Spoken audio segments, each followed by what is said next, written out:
वक्त जेपी नड्डा एक press conference को संबोधित कर रहे हैं। आइए सीधे आपको लिए चलते हैं। यह किसानों के उत्पाद का, प्रोड्यूस का दाम बहुत तीव्र गति से आगे बढ़ाने वाले ये तीनों ही बिल रहने वाले हैं। और उसी तरीके से निवेश हो एग्रीकल्चर सेक्टर में,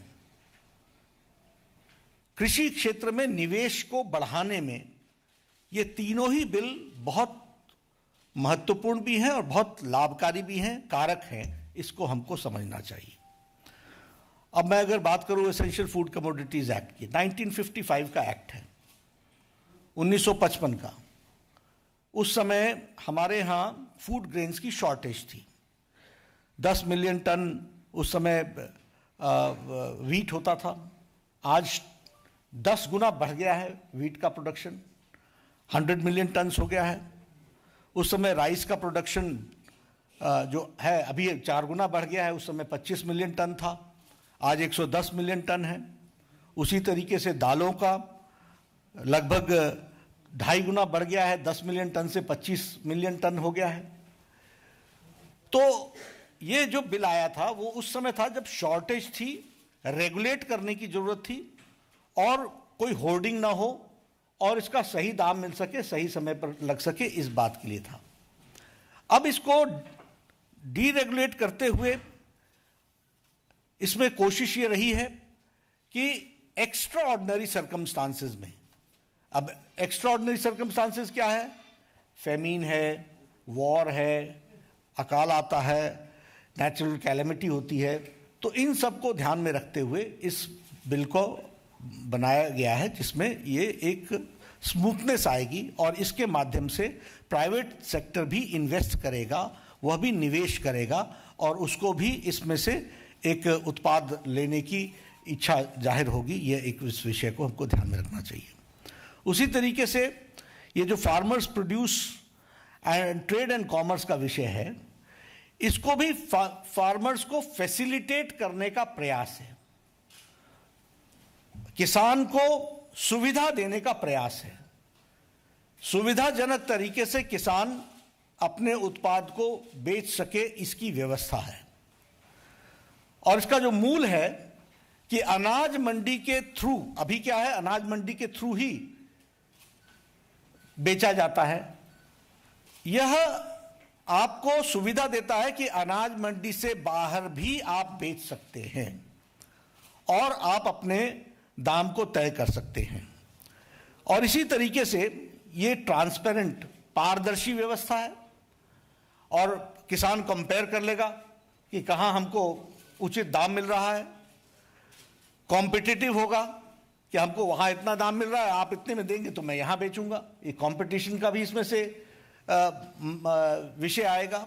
और इसके साथ साथ इस बिल में ये प्रावधान है कि हम इंफॉर्मेशन ऑफ प्राइसेस देंगे। और इंफॉर्मेशन ऑफ प्राइसेस यानी हम सूचना बताएंगे कि कहां किस जगह पर क्या प्राइस चल रहा है। और इंटेलिजेंस, मार्केट की इंटेलिजेंस, यानी आगे चल करके क्या होगा, क्या दाम होगा, क्या दाम होने की संभावनाएं हैं, इसके बारे में भी फ्रेमवर्क डेवलप किया जाएगा, जो डिसेमिनेट करके, यानी वो लोगों तक पहुंचाने की उसकी व्यवस्था होगी। उसी तरीके से ये जो farmers empowerment protection agreement act है, यह भी हम लोग जानते हैं कि कॉन्ट्रैक्ट फार्मिंग में, आपको मालूम है कि किस तरीके से कॉन्ट्रैक्ट फार्मिंग होती थी। और उसमें हमेशा ये खतरा बना रहता है कि जमीन का मालिक बन जाएगा जो स्पॉन्सरर है, जो कि वहां पर कॉन्ट्रैक्ट फार्मिंग के लिए आया है। अब कॉन्ट्रैक्ट फार्मिंग आवश्यक इसलिए भी है कि सब लोग खेती अपने आप नहीं करते हैं, वो किसी से करवाते हैं। तो इसमें मॉडल एग्रीमेंट्स बनाए गए हैं कि मॉडल एग्रीमेंट के माध्यम से रिटन एग्रीमेंट होगा और लिमिटेड पीरियड के लिए लिमिटेड ये एग्रीमेंट होगा। एग्रीमेंट जो होगा वह उत्पाद के, जो उत्पाद होगा उस पर होगा। और यह एग्रीमेंट भी रीजनल भाषा में होगा ताकि किसान पढ़ सके, समझ सके, जान सके। कोई भी मॉडिफिकेशन उस जमीन पर अगर इन्वेस्ट करने वाला करता है तो भी उसका मलकियत, उसका अधिकार किसान का होगा। और इसके साथ साथ ये सेम डे उसको पेमेंट हो जाएगी जिस दिन क्वालिटी अपना एक्सेप्टेंस होती है। जो उत्पाद की क्वालिटी, जिस क्वालिटी में वो उसके सामने जाता है, उस पर उसकी पेमेंट हो जाएगी। ये हमको ध्यान में रखना चाहिए। और इसके साथ साथ एश्योर्ड प्राइस, बोनस और वेरिएबल्स, ये तीनों कॉन्ट्रैक्ट के हिस्से होंगे। तो ये किसान को इस बात का डर नहीं होगा कि बाढ़ आ गई तो मेरे खेत का क्या होगा, मेरे किसान का क्या होगा, मौसम खराब हो गया तो मेरा क्या होगा। तो ये तीनों ही बिल्स जो हैं वह किसान के पक्ष में और किसान को की सेवा करने वाला, और किसान के मार्केट में और दाम मिलने में जितने भी रुकावटें थी, बॉटलनेक्स थे, उन सारों को दूर करने का प्रयास किया गया है। और मैं इसके साथ साथ ये बताना चाहता हूं, आज कांग्रेस पार्टी इन बिलों का विरोध कर रही है। इसका दोहरा चेहरा है। यह हमेशा हर चीज में इनका काम राजनीति करना है। कांग्रेस को सिवाय राजनीति के और कुछ नहीं आता। यही कांग्रेस थी जिसने 2013-14 में यूपीए की सरकार में अपनी स्टेट गवर्नमेंट्स को, उस समय कर्नाटक में, असम में, हिमाचल प्रदेश में, हरियाणा में, मेघालय में फूड और वेजिटेबल्स को इसने एपीएमसी से डी नोटिफाई कराया था। एग्रीकल्चर प्रोड्यूस मार्केटिंग कमेटी से बाहर इन्होंने डी नोटिफाई कराया था। अभी भी कांग्रेस का ये अपने मैनिफेस्टो में, 2019 के मैनिफेस्टो में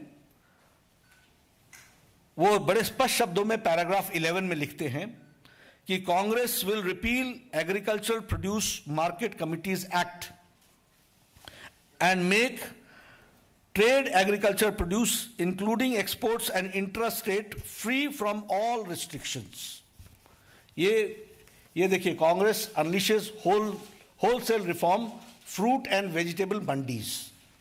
ये है, इसकी तारीख है 7 जनवरी 2014, यूपीए की सरकार। फिर लिखती है D listing veggies fruit from APMC act for checking prices. और उसके बाद अपने मैनिफेस्टो में 2019 में लिखती है Congress will repeal the agriculture produce market committees act and make trade agriculture produce including exports interstate trade free from all restrictions. उसी तरीके से पैराग्राफ 11 में लिखते हैं, 21 में लिखती है the essential commodity act 1955 belongs to an age of controls. Congress promises to replace the act and enabling law can be invoked only in case of emergencies. ये जो इन्होंने लिखा है उसको मोदी जी ने पूरे का पूरा इंप्लीमेंट किया है। और प्रधानमंत्री मोदी जी ने ये कहते हैं, आज देखिए इनका चेहरा, लोकसभा और राज्यसभा में ये अपोज कर रहे हैं और किसानों को लुभाने के लिए अपने मैनिफेस्टो में उसको डालते हैं और आज दुनिया को गुमराह करते हैं, झूठ बोलते हैं। यह कांग्रेस की पॉलिटिक्स है, यह हमको समझना चाहिए। और मैं ये बड़े स्पष्ट शब्दों में कहूंगा कि प्रधानमंत्री मोदी जी किसानों के प्रति समर्पित हैं। ये तीनों ही बिल किसानों को नई आजाद हवा देने का काम कर रहे हैं। इसके बाद किसान को आजादी होगी। आप बताइए आज की स्थिति क्या है कि ये 150 गांव हैं, इसी अनाज मंडी में जा सकते हैं, इसके बाहर जा नहीं सकते। उनको शुल्क दो, उनको लाइसेंस दो, और उसके बाद स्टेट का बैरियर नहीं क्रॉस कर सकते, विद इन डिस्ट्रिक्ट नहीं कर सकते। ये किसानों के साथ इस तरह का व्यवहार क्यों? फिर उसी तरीके से कॉन्ट्रैक्ट फार्मिंग का कोई नमूना नहीं है। हमारे पास कॉन्ट्रैक्ट फार्मिंग का मॉडल अब आएगा, रिटन समझौता होगा, समझौता उत्पाद पर होगा, जमीन पर नहीं। तो ये सारी बातें मैं कहूंगा, ऑल दीज 3 बिल्स, ये तीनों बिल बहुत ही क्रांतिकारी बिल हैं, किसानों की जमीनी स्तर पर परिवर्तन लाने वाले हैं और किसानों की तस्वीर बदलेगी। लेकिन कांग्रेस का झूठा चेहरा, एक तरफ अपने मैनिफेस्टो में लिखना और जब प्रधानमंत्री मोदी जी सारी चीजों को इंप्लीमेंट कर रहे हैं और किसानों की चिंता कर रहे हैं, तो वह किसानों को बरगलाने के लिए, धोखा देने के लिए, उनको गुमराह करने का काम आज इंडियन नेशनल कांग्रेस कर रहा है, जो बहुत।